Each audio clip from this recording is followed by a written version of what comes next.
আসসালামু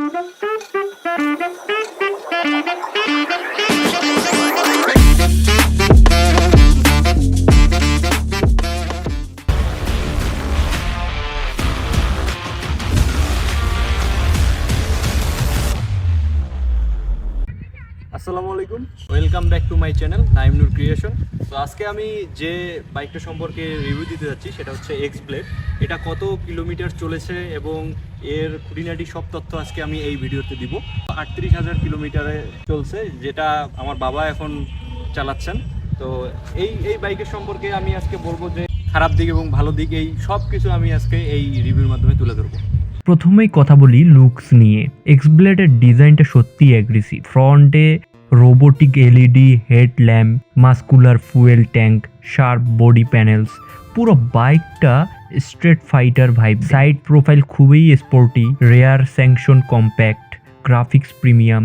অনেস্টলি বললে price range অনুযায়ী design top class. Public attention ও ভালো পাবে এই বাইক দিয়ে। তারপর যদি বলি ইঞ্জিন অ্যান্ড পারফরমেন্সের দিকে, এই বাইকে আছে 160 CC air cooled engine. Power delivery smooth, city riding এ খুব কমফোর্টেবল ফিল দেয়। লো আরপিএম এ পিক আপ ভালো, ট্রাফিকে ইজি হ্যান্ডলিং, হাইওয়েতে 80 থেকে 90 kilometre per hour stable feel হয়।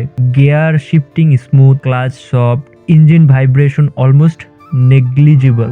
বিগিনার রাইডার হলেও ইজিলি কন্ট্রোল করতে পারবে। যদি মাইলেজের কথা বলি তাহলে মাইলেজ নিয়ে বললে সিটি রাইডিং এ প্রায় 40 থেকে 45 কিলোমিটার পার আওয়ার, হাইওয়েতে 45 প্লাস কিলোমিটার পার আওয়ার পাওয়া যায়। রাইডিং স্টাইলের উপর ডিপেন্ড করে সবকিছু। 160 সিসি সেগমেন্টে এটা প্রিটি ডিসেন্ট মাইলেজ। আবার রাইডিং কমফোর্ট অ্যান্ড হ্যান্ডলিং নিয়ে যদি বলি তাহলে seat cushioning comfortable, riding posture sporty but not aggressive, handle bar position balanced, suspension setup city roads এর জন্য perfect, comparing stable, braking confident, weight distribution ভালো, daily commute plus weekend ride দুটোই usable bike. তারপর যদি features এর কথা বলি তাহলে digital instrument cluster, gear position indicator, side stand engine cut off, LED হ্যান্ডল্যাম্প, single channel ABS. Feature simple কিন্তু practical. তারপরে যদি বলি stylish aggressive design, smooth Honda engine, comfortable ride, reliable brand Honda, good mileage for